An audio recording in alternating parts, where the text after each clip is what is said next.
A few weeks ago, my husband came to me and said that he wants a divorce, and I'm really struggling with how do I tell our 6-year-old. I want you to keep this equation in your mind. A plus B equals me.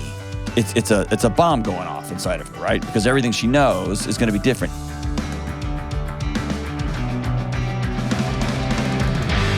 What up? This is John with the Dr. John Delony Show. I hope you're doing super good. Super good. That sounded dumb. I'm gonna start over. What up? I hope you're doing great. Hope your life is good. Hope you are navigating the wild economic times and your family's good. And if it's not, that's what we're here for, to walk alongside you. And if you want to be on this show, give me a buzz, 1-844-693-3291. The greatest mental health and marriage and parenting podcast in the history of, again, probably not true. 1-844-693-3291 or go to johndelony.com/ask. Let's get right to it because I may have gotten some feedback that I talk too much. Let's go to Kristen in San Diego. What's up, Kristen? Good morning. Good morning. Oh, it is before time began out in California. Thanks for getting up so early with me. Absolutely. I'm really excited to talk to you. I have been a fan since day one, and I have listened to every podcast. So I make it a priority in life to listen to you. So you are so thank awesome. You for all you give us. Well, thank you so much. Thank you. So what's up? Well, just to jump right in and try to stay level and not to get too emotional, but it's your child, so how do you not? A few weeks ago, my husband came to me and said that he wants a divorce, and I'm really struggling with how do I tell our 6-year-old. Oh, 6-year-old. Yikes. All across the board. Oh, man. What happened? Well, I could go far back and really have some truth with myself and say, did I ignore some real core values when I picked a spouse? Was I young and looking for the fun? And he was fun and he gave me attention. And, you overlook some really, like I said, like the core values because, hey, he makes me feel good. Maybe he's not being as nice to others as he should, but he treats me good. Or maybe I don't like the choices that he made with that. I wouldn't do that. But, you make excuses and. But recently... hey, Kristen, talk directly into your phone for me. Okay. Can you hear me? Much better. Okay. Recently, he's became real disconnected. He would lay on the couch all day, watch TV, not interact with us. And we've never had the relationship where we can effectively discuss problems. It's always like a shutdown. It's kind of, he doesn't want to talk about it, and I kind of have to work on eggshells and conform to his values and his wants. And I can go back and I think it's so new that I'm still really evaluating the relationship and all the things that went wrong. And I think overall, I did choose a poor spouse, and he loves her. Hold on, Kristen. We can choose. I mean, I don't think the emphasis is so much on choice as much as two adults acting like adults and choosing as we go to be in good relationship with one another. And it sounds like choice or not, you made the choice and he has chosen over time, and you may or may not have participated in it, but have chosen to not invest in this relationship. Is that fair? Very fair. Okay. And so is he seeing somebody else? Is he cheating on you? Is he saying I guess he's saying, I'm not going to cheat on you anymore because I don't want to be married to you anymore. Why is he deciding now to leave? I think he's a very negative person. I think he makes rash decisions. Mm-hmm. I think he has grandiose ideas. He may have some depression. I don't fully know. He's always made me feel kind of disposable. Okay. And I'm not extremely shocked. Okay. Is there a tiny part of you that is kind of like, yes? Or is it peace? A big part of me, John. Okay. A big part. Okay. All right. Good. It's kind of like someone opened up the shades and I'm just Kristen, what have you been doing all these years? There you And I'm go. just like feeling some freedom and like, okay, I need help with myself. Why I let the relationship navigate the way it did. And that's, things that I'll need to work on. Okay. And my whole concern is for my daughter, but for myself, selfishly, like, I'm excited. Okay. That's good to know, because that directs how we're going to talk to her. So you have 1 6-year-old. Is he the father of her? We actually adopted her from birth. We were in the delivery room. So yes, we are all she knows. Okay. And you only have one? Yes. Okay. So when you're talking about a 6-year-old, I want you to keep this equation in your mind. A plus B equals me. Okay. And I got that from an extraordinary child psychologist, and it stuck with me. It's just an important reminder. Here's what that means. How mom feels and how dad feels doesn't really matter. All the reasons why are not going to compute with a 6-year-old. I had one friend who's a child psychologist who said she remembers very clearly when she was 10 and her parents told her we were getting divorced, and her first question was, can we still go to Arby's? Okay. And so it's going to be very concrete. At the same time, her body's, it's a bomb going off inside of her, right? Because everything she knows is going to be different. Even though we sometimes use bombs to get rid of old buildings, right? And to excavate sites. Doesn't mean that over time this isn't going to be the best thing and the right thing. Your response saying, I'm married to someone who treats me less than, who has stepped out of this marriage a long time ago, who makes us all right. So it's going to be a good thing over time. But it's going to be an explosive moment. Okay. So don't be surprised if everything is, the questions that come are about her. That's developmentally appropriate. It should be. If you were having this conversation with a 17-year-old, it's a totally different track. Okay. Here's the two things she's going to want to know. What did she do to make this happen? And is she going to be safe? Meaning, what happens next? Okay. Okay. So here's a couple of rules of thumb. 1 to 2 minutes per year. So this conversation, this first one will be 10 to 12 minutes, and that's about it. Okay? Okay. Not a lot of explanations, not a lot of, this is and that's, and then mommy, none of that. It will be quick. And if you can, you've heard me say this a lot, kids, we all do, but kids especially absorb power differentials. So if you can get down on her level, look her in the eyes, okay? This works way, way, way better if your husband acts like a mature adult and will be in there with you. Is that possible? Yes, he will. He will? Really? Yes. Yeah, he is with her.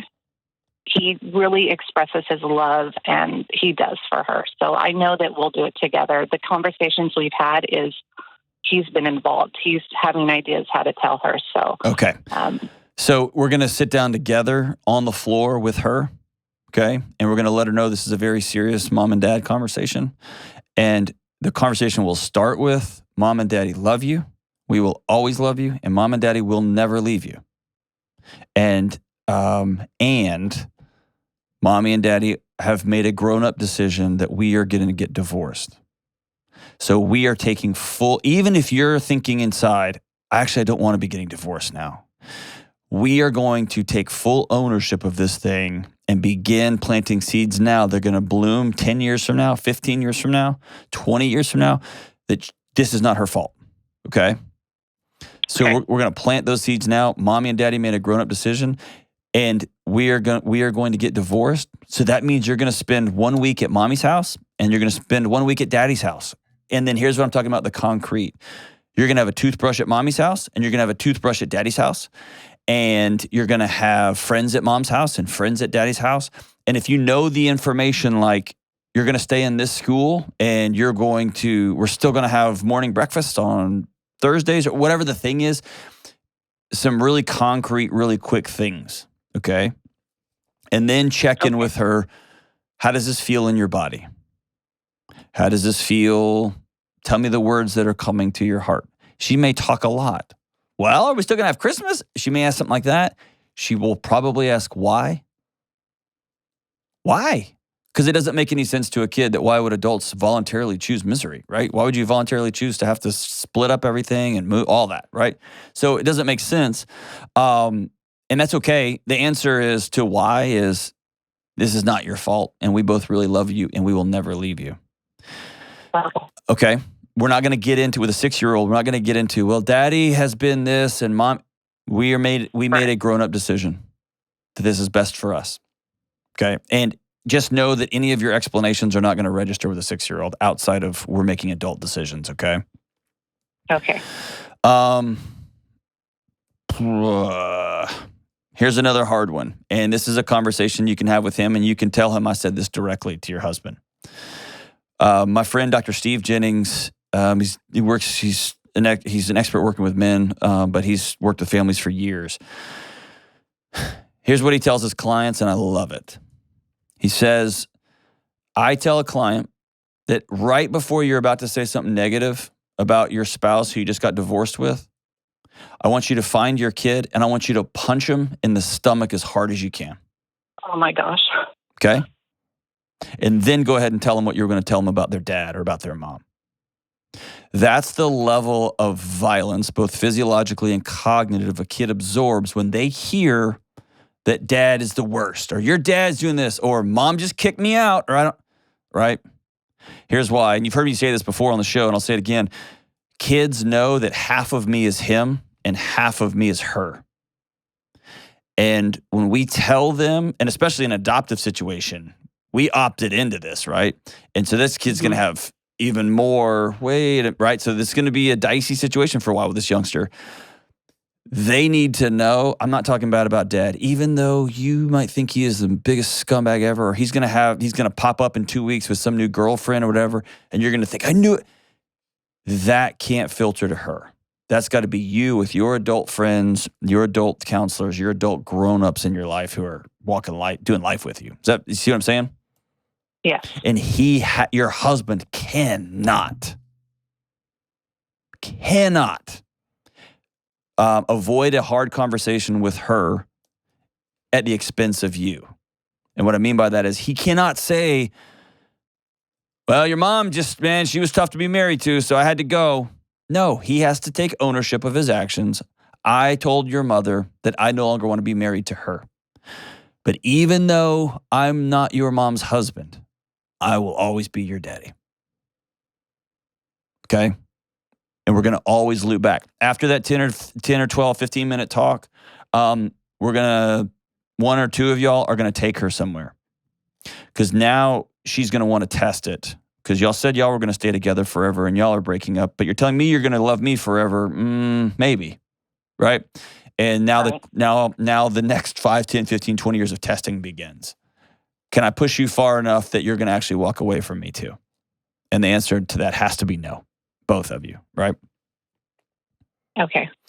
So that means after that, we're going to go to get ice cream. We're going to go to the park. Daddy's going to take you to go get a hamburger. And we're going to go do something. We're not just going to drop that bomb in 12 minutes and then walk out and leave the 6-year-old in her room by herself. Right. And we're not going to talk a lot about it in the car either. We'll answer all of her questions age appropriately, but we're not going to bring it up. We're not going to go over. We're going to show her love by connection and attention. We're going to put our phones away and we are just going to go sit at a table. And in fact, hang on the line. I'm going to send you all of the questions for humans cards I have for kids and parents and teens and kids, all of those. And that'll give you something you can do while you're out getting ice cream together or something. Okay. That was going to be my next question, is if you had any resources or advice on something to read. So I just thank you so much for that. Actually, I'm going to do this. This is a strange thing. Hold on. I'm pulling up something I never do, but I'm pulling my phone out here. My friend, Dr. Jennings, sent me these 2 books.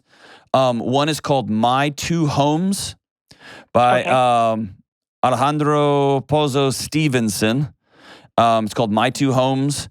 And there's another book called 2 Homes Filled with Love by Steve Herman. And she recommended those 2 books as great resources. I'll link to them in the show notes. I've never read them. I've never opened them, but she has this conversation all the time. And she says they are excellent books just to read especially to a 6-year-old, right? Oh, okay. And we'll link to them in the show notes, and you can just pick them up on Amazon. Great. And I think having some direct connection time. And here's one last final thing. It is okay to tell her that I'm very, very sad. And Daddy's very, very sad. It's okay to say we had expected to be married forever, and we've made grown-up decisions to not be married forever, not be married anymore. But your daughter's going to feel very, very sad. Mainly because she doesn't understand, mainly because she's all the abandonment, all the stuff, right? And if she knows mom feels sad and dad feels sad, then she's going to feel not crazy. And so you being honest about how you feel when it comes to grief is going to be important. And by the way, my guess is y'all's marriage has been a mess for a while. Is that fair? Oh, absolutely. Yes. Yeah. I just kind of hit a lot of it and made the best of it. And I think I was honest with myself about a year ago, and I said, this is not who I would choose. This isn't the relationship I would choose. And knowing his inability to even have productive conversations, he would never work on it. So I kind of knew, this is the situation I'm in, and I'm going to write it out for my daughter. And I'm almost thankful that he did the hard thing and decided, came to me and said, no, like, this marriage is over. But to rip the band off. Now, make no mistake, I have yet to see any sort of data or research that would suggest that had you sat with him and said, hey, we are intentionally choosing a life of misery together. Let's intentionally choose something else. And that means we're going to have to learn new skills, right? And he said, you're right. I'm done choosing misery, choosing immaturity. So I'm going to choose maturity, which doesn't mean I'm going to suddenly become a great communicator overnight, but that means I'm going to commit to learning how to be, like, that arc would have been much better for everybody, but it didn't happen, right? It didn't happen. So now we're dealing with reality, and your husband says he's walking out on y'all. And so you can breathe for the first time in a long time. There will be healing in the home. There'll be healing in your daughter's heart, no question about it. You and your husband are going to have to choose, and maybe this is the conversation you have with him. You and I have both chosen over the last 6, 7, 8, 9 years, however long we've been married, to not communicate well. We have chosen to be distant from one another. We cannot do that moving forward with our child. We're going to have to choose to talk. We're going to have to choose to be open with one another. When I say I don't want her dating and you say I do want her dating, we're going to have to sit down like adults and have that conversation and not just fire texts off back at each other. Right? You see what I'm saying? You're going to have a level of intentionality with your divorced relationship than you did with your married relationship, right? Which sounds crazy because we could have just done this 5 years ago.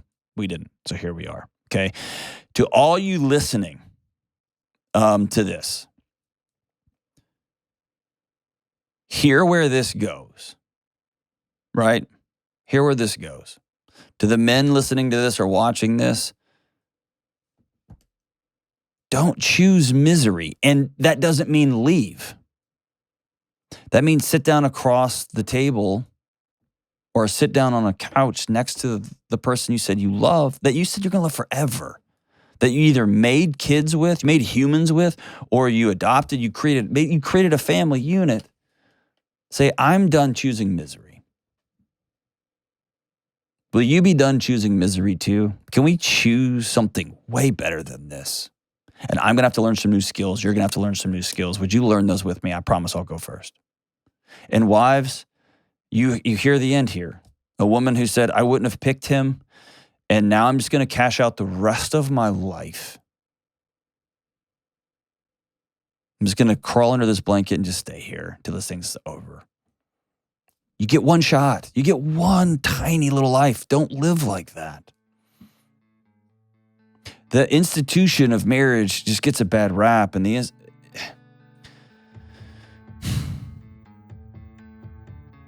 if you will put the work in, and the work is hard, it is hard, it is hard, and it's new, and it's shameful, and it's embarrassing, and it's frustrating, it's all those things.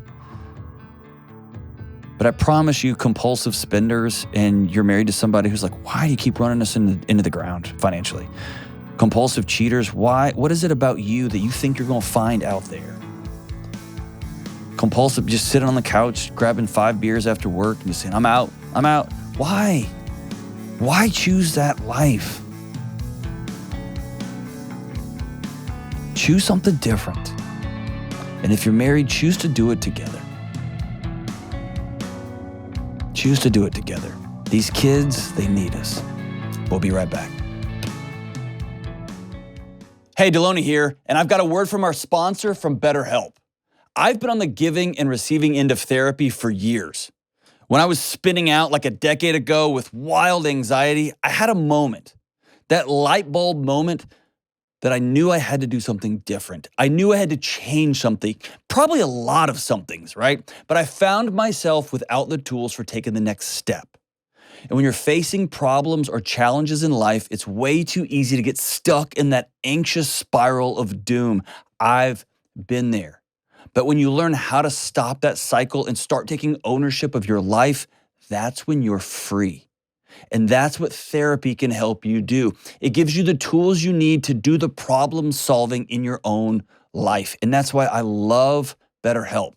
BetterHelp is online therapy that offers video, phone, and even live chat sessions with your therapist. It's more affordable than in-person therapy. Plus, you can be matched with a therapist in under 48 hours. If you're ready to get the tools that you need to deal with the curveballs life's throwing at you, therapy can help. Visit betterhelp.com/Delony to get 10% off your first month. That's betterhelp.com/Delony. All right, hey, we are back. Just a minute ago, somebody reached out to me on the internets, on Instagram, and asked if I would send, she asked me if I would send her husband to slide into his DMs and wish him a happy 30th birthday. And I was like, that's how the kids do it these days. I'll just call him like an old man. And so she said, no way. So she gave me his cell number. Let's call him.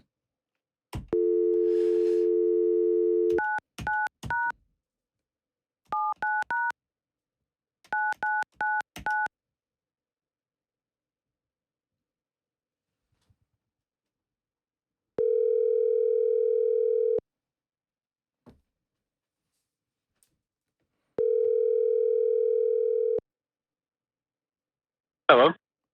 Hey, Josh. Hey. This is John Delony from the John Delony Show. What are you doing? Dude, is this for real?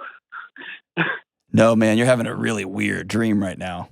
What are you doing? Where are you? We are at Opry Mills right now. Right down the street from us. Yeah, exactly. My God. Are you just hanging out in Nashville? Yeah, we were up here for the day, just to hang out. My wife's throwing a party for us tonight, or for me, and it's man, she's going all out for me today. She's went all out. She paid me $10,000 to call you just now. Just kidding. She didn't. She didn't at all. She didn't at all. Hey, man, happy 30th birthday, brother. Hey, thank you so much, man. And thanks for being on our weird little gang here. Man, on our show, man. I love it. Oh yeah, man. I appreciate all you've done. Hey, I'll be here all day, and I've got another radio show after this. If you want to come down to the studios and see us, that'd be great, man. Oh, dude, I might take you up on that. What else are you doing today? I'm not just kidding. Anything. Your wife's planned this cool birthday. Hey, man, happy birthday. Stay in school. Don't do drugs. All that stuff. Is that cool? Okay. Yeah, absolutely. All right, brother. Hey, take care. Make good choices today. All right, there we go. Way to go, Josh. Happy birthday. All right, let's go to, let's just stay here. Let's go to AJ in Nashville. What's up, AJ? Hey, thanks for taking my call. You got it, brother. What's up? I wrote my question down so I didn't, blabber on too much. So I should do that. Robotic, that's why. I should do that. I should start writing my, yes. Okay, good job. Answers down. Yes. All right, what's up? All right. So I have a question about getting married, and before I get married, how I can best prepare myself for the relationship with my girlfriend's younger sister. So it's a really long story. I was going to say, this sounds Jerry Springer-y. No? No, not quite that bad. Okay, good. All right, so take me to it. So, long story short, she has custody of her teenage sister. Okay. And I'm 25, and her younger sister is about to turn 16, so there's not a huge gap between us. Okay. So I'm just kind of How trying old to is figure out your how to fiance? navigate. She's about to turn 30. Okay. And so are her parents just out of the picture? Yeah, Okay. pretty much. Her dad's around, but he is not eligible for custody, I guess is the way to put that. Wow. He's a mess, huh? Yeah, it's a whole mess. Okay. So tell me what your concerns are. I guess just setting proper boundaries between like friendship and also being able to support my girlfriend in like decision making with how to help in her sister's life. Sure. If that makes sense. Yeah, absolutely. When are you actually getting married? So that's a thing. I actually haven't proposed to her yet. So I got myself on a little timer here before this episode comes out. That's coming up. That's All right, next. listen, here's what would be great. The moment this episode drops, have her be here at the studio, and you can propose here, and then we'll just do the wedding here too. Okay, all in one day. And then you can be knock like, it by all the out. way, on the way home, we need to listen to this episode that just dropped today. That'd be fantastic. So I'll have to look into my plans and see if that's better than what I already have going on. will she? 'Cause that might be better. Dang, man, I don't know. That's like my prom date. When I asked her to prom, she's like, I don't know. Let me see if there's some other people that might be better than you. I'll circle back. I don't know if you can tell from how early I'm asking this question. I'm a little bit of a planner in that way. Yeah, you're a little bit over dramatic. So here's what I would tell you. Don't overthink this and don't underthink this. No, let me say it this way. Don't overthink this and don't underplan this. Okay? Here's what I mean by that. And I hopefully I just made your little planner heart so happy. So happy. You and your when you get engaged, y'all sit down and establish the boundaries of your new home together. Okay? Here's who we are going to be as a couple. Sister goes to the side for just a moment. Here's who we are going to be. We're going to be people of hospitality. We're going to be people of character. We're going to borrow money. We're not going to borrow money. We are going to both work. All those questions, right? Set up your home. In fact, I recommend premarital counseling. I think it's wise just to get with somebody who's going to help you answer questions that you don't even know to be asking yet, okay? So we're going to set up the boundaries of our home, and then we're going to look at the inhabitants of our home. And this is a common mistake parents with just biological kids make. They factor who we're going to be based on the kids, and then the kids end up being the center of the home, okay? So the second one is you are not this young woman's dad, right? Right. And you can never become a pseudo-dad. And you might be the first stable, mature male adult this young woman has ever met. And so you'll have a modeling responsibility. You'll have accountability responsibility, right? But you're not dad. See the difference there? Right, yes. And I think with a 16-year-old, I would put that out right in the open. I will not your dad. I will never be your dad. But I'm 10 years ahead of you in this crazy life adventure, and I got some wisdom, and I will take care of you, and I will honor you, and I will be there as whenever you need, however you need. And here's the rules of this home. Here's who we are. Okay? And it's much easier to have a conversation beginning with here's who we are, not here's what we're not going to do. Okay? So here's a good example of that with a 16-year-old. You can sit down and say, hey, we're getting married. You haven't before, but you got a midnight curfew now. You can start there, and you might as well just declare war, right? Or you can say, hey, in this home, a cornerstone of this new family is we're going to honor our bodies. We're going to be good stewards of our bodies.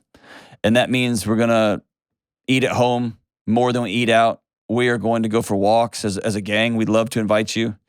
And we get sleep. We value sleep here. That's just who we are. And you got 2 years before you can leave if you want to.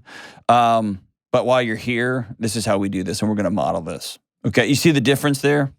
One is an invitation, and one is a demand. And ultimately, as a parent, you always will get to demands at some point, but it's so much better to start with an invitation.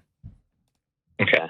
And then I think you set up relationship way upstream. What I mean by that is to talk to your wife, your soon-to-be new wife, or your fiance when she becomes your fiance, and have things like, I challenge you to a video game once a week, or we have breakfast out on the front porch, just you and her once a week, or I'm going to develop relationship way upstream so that when I do have to have accountability conversations in our home, there's a context to them. We actually do that now. Once a month, we have like me and her hang out. Like I take her to wherever. I'm like, hey, do you want to do something fun? Or, if my girlfriend's off that weekend, she does it with us. But if not, we keep our plans going, and we'll go to a waterfall, or, we go to a library, or have plans together. And it's like, just kind of model sounds weird, but I just want to be around her in like a positive influence way. Cause I love that. She said she hasn't had that really. You are modeling stability. Okay. But I also know how deep this modeling goes. It's you picking up a piece of trash as you walk across a parking lot. It's you tipping really, really well, even when the service wasn't great. And you tell your this young woman, I'm going to honor this woman with a great tip. And you show up when you say you're going to show up, right? You see what I'm saying? Like, she's absorbing everything because she's got a part of her brain that is searching for when you're going to leave too. Because that's all she knows is at some point the men in her life pack up and leave, or they go bananas, and the court says we're stepping in because you're not safe together. And so you're modeling all the time, which I think is beautiful and great. Once y'all become a family, once y'all move in together and this becomes a family unit here, make that once a week. And it can be as simple as, this is how lame I am. I take my own Questions for Humans cards. I did it this morning. Once a week, my son and I go to Waffle House, and we have breakfast together, and we ask questions. This morning, we had a long discussion about what do we want etched on our tombstone. That's one of the questions. In a million years, I would not have gotten there with my 12-year-old son, okay? But it's once a week. It's a context. We talk about our gratitudes. We have little journals that I take with us. And so it's become more of a formal thing. And it is a little eye-rolly. It's so early. I know. And then when we get there, it's incredible. And I learn more about him doing those things. So hang on the line. I'm going to send you all the Questions for Humans I got, okay? The whole gamut. And you can pick and choose which ones of those you think would be great. There's parents and teens. There are friends. There's any number of them would work for this context, okay? Thank you. That's awesome. But I think having some sort of tool, this is just a thing we do together. We have breakfast once a week. And I think that would be really great. Yeah, that would be awesome, because as much as I try to like connect and be around her, she's into much different things than I am, surprisingly enough. Yes. Well, and that's a good thing, right? And you're not coming in to shapeshift any of that stuff, but you are coming in to say, here's what stability looks like. And there's not a thing you can do that's going to push me and or your sister away. Right. And it may be a conversation. No, not maybe. It needs to be a conversation that you have with your soon-to-be fiance about college planning, about job training, about grades. All those expectations. As a 25-year-old, you're getting launched into it, not in a parent role, but in a supportive adult role. And it's just going to be awkward and weird and challenging for the next few years. I do think any sort of discipline is best done in partnership, but with your gonna-be wife taking the lead on that, because she's got the long-term relationship, she's got custody, all that kind of stuff. Maybe down the road, you and your wife have a conversation about you adopting this young woman. All those things are possible, but I think heading into it is, I'm not your dad, and I'm not going anywhere, right? And I applaud you, brother. I applaud you for already inviting this young woman into your life in an organic way, in a compassionate way, I'm going to be stable, and I'm going to show you what that looks like. That's awesome, AJ. Thank you for loving her. And, dude, come down here, do your proposal. Just be fun. It'll be awesome. Hey, we'll be right back. All right, let's take une mas. Let's go out to Columbus, Ohio, and talk to Arlington. What's up, Arlington? Hey, not much, dude. How are you? Good. Hey, what's your nickname? What do people call you? They call me Arlie. Arlie. Arlington. Dude, I like that. Very cool. Okay. My parents nailed it, yeah. All right, so what's up, man? Hey, so I'm kind of looking for some advice. My wife does a very good job of beating herself up, and I sometimes don't know what to do in the realm of maybe helping her get out of her head, and I don't know if I'm doing something wrong. I think part of it comes down to I've always been pretty good at being like someone that people can come to when life's getting rough. I just, for some reason, I can't get through. That's the wrong way to word it, but I can't get to my wife. The question I wrote down is how can I help my wife when she gets stuck in her own head? Does she have mental health diagnostics? So this past year, she is previously has been hospitalized back when probably 20 years ago for anorexia. Okay. And a lot of this stems from body image issues. And more recently, we've been in the trying to get hormones balanced, came off of hormonal birth control, trying to get hormones balanced. And that has just kind of thrown a world of unknown at her that she maybe just doesn't have the tools to kind of handle on her own. Say more about that. Are you saying that as you're rebalancing hormones, like going through hormonal rebalance is madness, right? The way I've heard it described is you feel insane because your body's feelings don't match what's going on in your head. And it's just, Correct. it's madness, right? And you're trying to then just show up at work and be, kind and approachable. And it's just insane, right? It feels insane. Absolutely. Are y'all trying to get pregnant? In the near future. It's nothing that like we're stressing out about right now, but it's definitely something down the road where we want some kids. What made her want to go get her hormones checked and rebalanced? I think it was just she was kind of done with being on birth control and kind of wanted to have the feeling of being a woman who has sustainable hormones that are produced by her own body and things like that. Okay. Yeah, and it's her and I are very, very different. I'm always quite optimistic about things, and a lot of hers is a negative self-talk and things like that. And I almost, after I made this call, last week was pretty tough. This week seems to be a lot better, and it kind of just yo-yos like that. What does pretty tough mean? Is she suicidal? No, so I took a little leaf out of your own book and just asked her straight up because I was to the point where I didn't know. I was like, hey man, like, are you going to kill yourself? And she's like, no, I just don't know what's going on. Okay. And so not that far, but just kind of grasping at straws and not really holding on to anything is where we're at. Okay. This situation is more concerning than a traditional someone's just talking to themselves badly. Okay.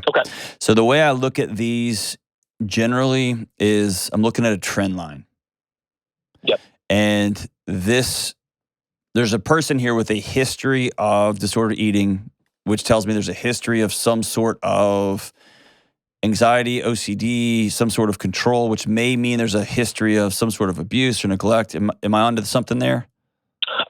Yeah, I don't know if I've dug far enough into the abuse or neglect, but everything else is spot on for sure. Okay. So, it sounds like somebody who has really been working on the symptoms, but has a body that is trying to keep her alive. Yeah. A body that thinks that it's at war with its environment, which ultimately becomes a war with itself. And whenever I've got a person who I care about and I love and their body's at war with themselves, eventually the fighting gets so exhausting. And I don't want to die. I don't want to do drugs, but I need this to stop. Yes. You see what I'm saying? And when it's like someone on a skateboarder on a sidewalk. I'm looking at a trend, and just the few things you've mentioned to me, tell them I don't like the direction of this trend. Okay. Tell me I'm wrong. No, I mean, it's I'd say pretty nail on the head. So her and I met at work. It was a pretty bad work environment for her. So she stepped away and now does baking out of our house. And it's kind of become a little bit of isolation to where it's a ton of isolation, super lonely, yes. right? Yes. And so she has done some stuff recently, and she is like foot on the gas going, like working for it, because she also realizes that like she doesn't love the trajectory that she's going. Okay. I'd say it's more of like the rolling the ball uphill. Yep. And it kind of coming back on top of her time after time. That's exactly right. Situation. Yep. That's exactly right. So I want you to keep this in mind, and then I'll give you a strategy that I would use if I was in your exact seat, okay? Okay. I want you to, from this point forward, I want you to think of being with, not fixing. Okay. That's been a shift that I've really tried to do. Yes, you can't fix her. Yes. What you can do is help create an environment to where she can heal with the work that she's going to do. Okay. The creation of that environment for most of us is a set of skills we don't have. Occasionally people have that and it's amazing. I didn't have it. I had to go learn it. Okay. Okay. And so a great gift would be, I want to be the greatest husband to you, and I want to love and support you. Would you be willing to go to marriage counseling with me so that I can learn some new tools to love and support you? Okay. And this is you not trying to fix her. This is you inviting her into your skill development. Okay. Okay? This is about you. Yes. And it's not that you're so crazy, I don't even know what to do anymore. It's not that at all. It's, how long have y'all been married? Just over 2 years. Okay. So we're 2 years in. As we think about having a family, as we think about all, it's going to be a broad, this knucklehead on this podcast is always telling us, hey, we get to paint a picture of where we want to go, and then we get to live into this picture. Would you be willing to go? I'm just a terrible painter. Would you be willing to go with me and learn how to paint? See what I'm saying? Yeah. Yeah. And she is going to take this, my guess is, as an anxious person and as a person who's scanning her environment 24/7 for threats, she's going to take this as my husband's going to leave me.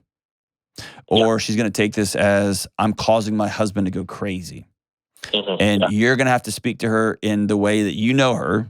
She's your wife, in ways that she can hear you, that no, this is about me. I want to go learn some new stuff.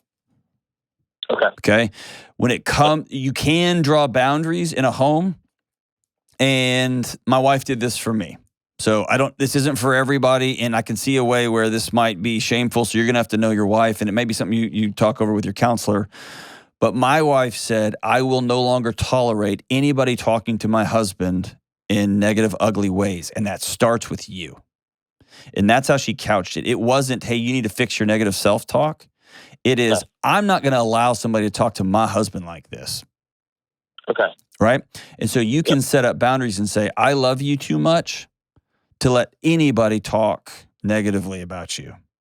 Call you unattractive, call you overweight, call you crazy, call you whatever. I'm asking you to not talk to my wife that way. Okay? And it might be one of those things that you call it out. My wife she's got a look very, very, very similar to Kelly, except way less mean.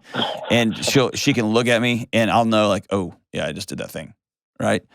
And so that can be a way to lean into that. But it's you owning the boundary. It's not her fixing a problem. Yes. Yeah. See what I'm saying? Yep. Is her family involved, or are they part of the problem? I'm gonna say a little bit of both. I'd say it usually is, man.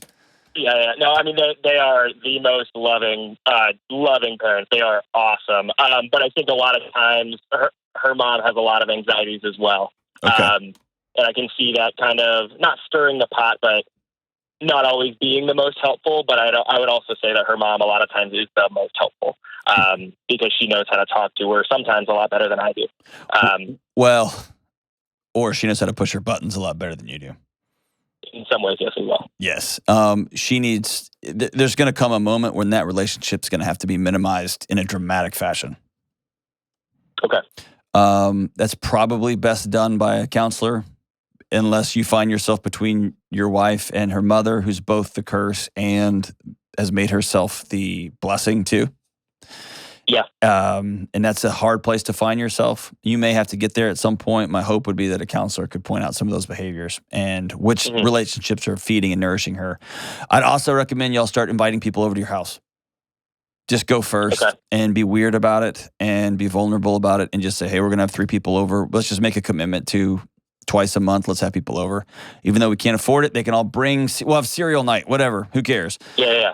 We'll do whatever. We'll have game night. We'll do something, but we need to inject people back into our lives because this working from home thing, I get it. I can imagine it being wonderful. And I can also, it's destroying people when it comes to loneliness. For sure, 100%. Absolutely destroying people. So, or if she wants to, y'all want to look at her going back to an office somewhere else. But my guess is she's going to have to do the work to heal the trauma that's going to allow her body to stop just raining those alarms down on her 24/7 so that she can sleep and finally be at peace so that her hormone regulation and all these other things that we're trying to fix on the periphery here. And hormone regulation is actually on the periphery.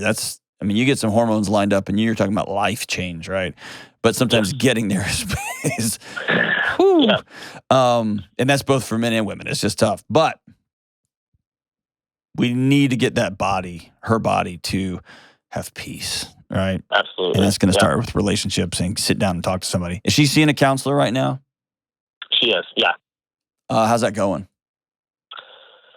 We bounced around to a couple. I don't know how much of it is. It's her. Yeah, it's her. Yeah. And my guess is every work environment's always toxic. And you may be the one guy who's gotten through. Is that fair? Yeah. My guess is every relationship at some point turns to come after her is the way she feels. Mm-hmm. Is that, am I right? Yeah. At some point, she's going to have to look in the mirror and absorb she's the common denominator in all of those messy relationships. Okay. And that is both a scary and daunting realization. Yeah. Ugh. Okay. I hate that for y'all. Is there ever a time that she's like, this person, and you think, come on. As far as like going like full bore, like I can't believe this person did this thing. Yes. Yeah. Okay. Or if you find yourself in fights, you're like, yeah, and you're kind of like, it's not that big a deal. You know what I mean? Yeah. Okay. So at some point, we're going to have to make peace. She's going to have to make peace with maybe my body's reacting to people in ways that is not consistent with reality. And I'm going to have to relearn how to have peace in my life so that I can re-enter relationship with people so that I could actually be well. Right. And that's when I tell you about that trend line, man, I just don't like the trajectory here because this trend spins, the top spins faster and faster and faster, and it gets more tangled up and more complicated to unwind. Right.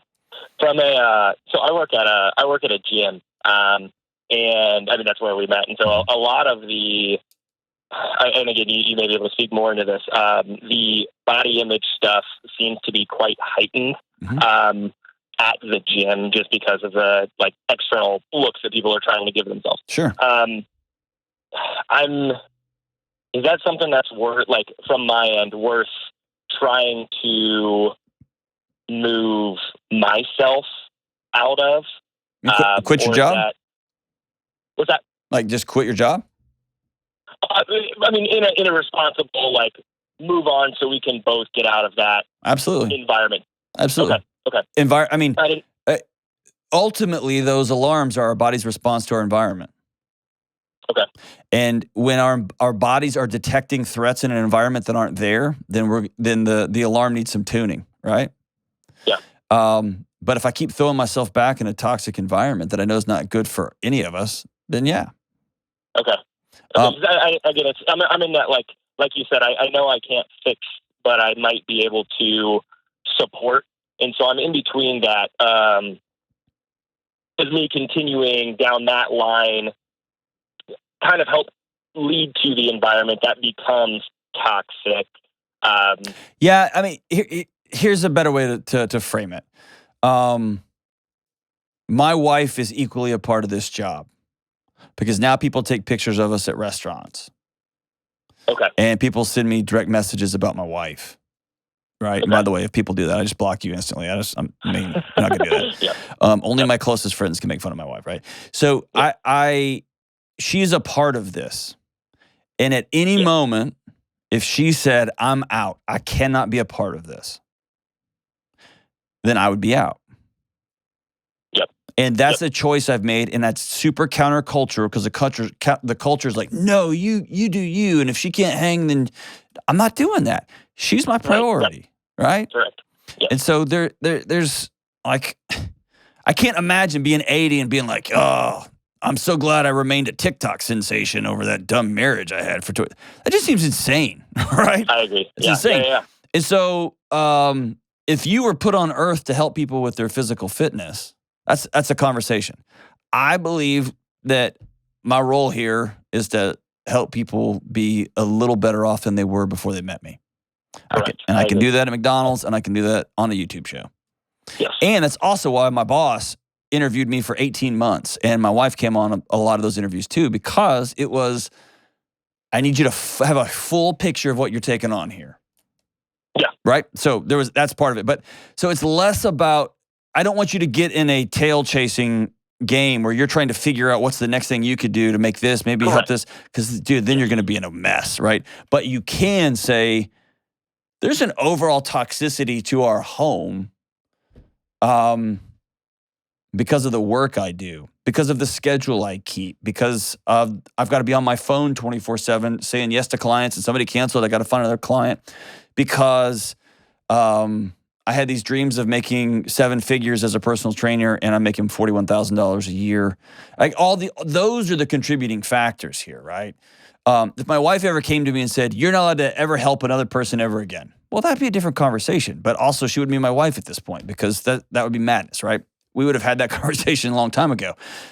But she can tell me, hey, I need you to quit running around in the middle of the night dealing with people who've passed away, because it's impacting the way you treat the kids.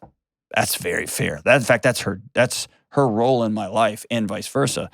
And so, yeah, I mean, if you can change the context, I'm all for that. Don't do it thinking that that's going to be the Hail Mary pass that's going to heal your wife, because it won't be. But it might take some of the toxicity out of the environment. And for you to even be asking that question says, A, you're a really attuned, caring husband, and B, makes me think you want out anyway, right? So good for you. But she needs to go see a counselor or a psychologist, and y'all need to stick with that for a season. We're going to commit to 7 sessions. We're going to commit to 10 sessions with this one person, and we're going to ride out the relationship. And so when it gets uncomfortable, we're going to go through the discomfort and stay in the relationship. We're not going to run from it, because we run from every uncomfortable relationship. And by the way, Arlie, don't be surprised at some point I'm disconnecting from this relationship gets aimed at you, okay? And you're going to have to decide, I'm going to ride the rough waters. She needs to go see somebody and be consistent, and I would love to see you say, hey, I want to learn something new, and I want you to come with me. It's awesome. She's lucky to have you, Arlie. We'll be right back. It seems so easy, but most of us way undervalue real, genuine relationships. Our friendships, our marriages. We don't know what we're doing, and instead of diving into the mess, we accept shallowness and distraction, and we wallpaper over our loneliness. So let me say this boldly. You cannot be well alone. You've got to get connected to real life people and have deep, powerful relationships. I'm talking about relationships where you can be honest, where you can open up, where you can share hard things, and you each know that you'll still show up for each other.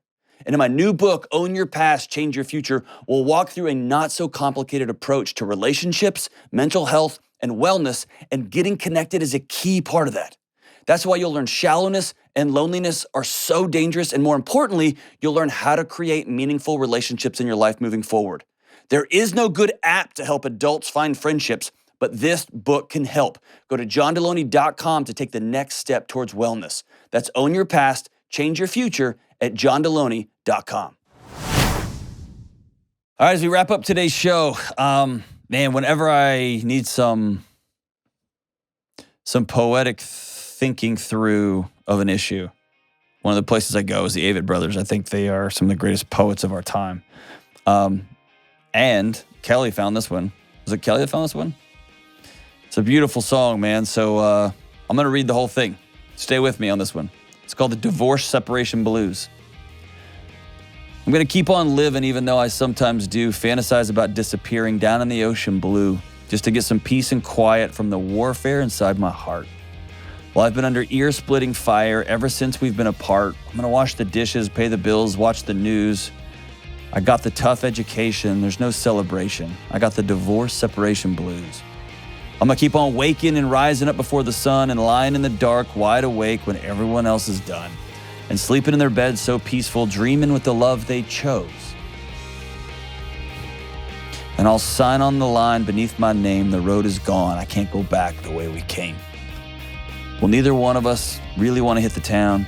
We try to keep our friends at bay, to try to keep the gossip down.